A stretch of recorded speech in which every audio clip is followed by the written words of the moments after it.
Daily. Taste the Daily.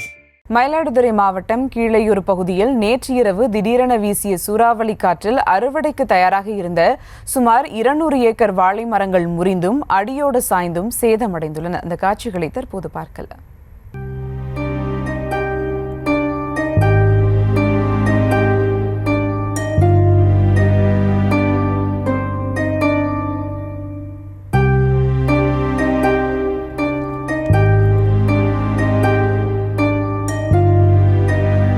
கூடுதல் விவரங்களோடு இணைகிறார் செய்தியாளர் செல்லப்பா. வணக்கம் செல்லப்பா, அந்த சேதம் குறித்தான விவரங்கள். வணக்கம் சுபா.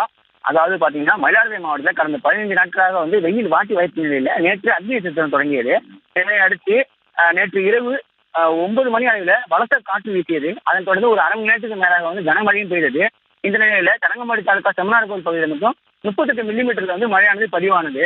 இந்த நிலையில சூறை காற்றால் தரங்கம்பாடி தாலுகா பகுதியில் 300 ஏக்கர்ல சாகுபடி செய்யப்பட்டு 2 மாதங்களில் அறுவடைக்கு தயாராக இருந்த வாழை மரங்கள் சுமார் 200 ஏக்கர்ல சாய்ந்து வேரோடு சாய்ந்துள்ளது.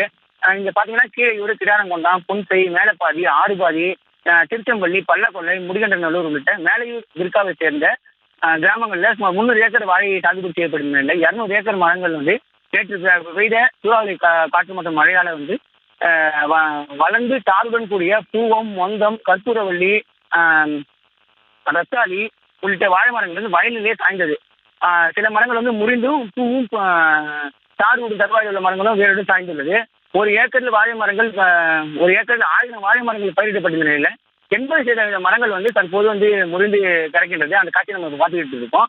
அது மட்டும் இல்லாமல் ஏக்கருக்கு 1.5 லட்சம் ரூபாய் செலவு செய்த நிலையில தற்போது வாழை மரங்கள் சூறைக்காற்று சேதமடைந்துள்ளதால் விவசாயிகள் மிகவும் கவலை அடைந்திருக்காங்க. அது மட்டும் இல்லாம அரசு உரிய கணக்கீடு செய்து இழப்பீடு வழங்க வேண்டும் என்றும் கோரிக்கை வைக்கிறாங்க. கடந்த 4 ஆண்டுகளுக்கு மேலாக இன்சூரன்ஸ் தொகை கட்டியும் மழை வெள்ளம் இயற்கை பேரிடர் காலங்கள்ல பாதிப்பு ஏற்பட்டு. விவரங்களுக்கு நன்றி செல்லப்பா. Taste the Daily.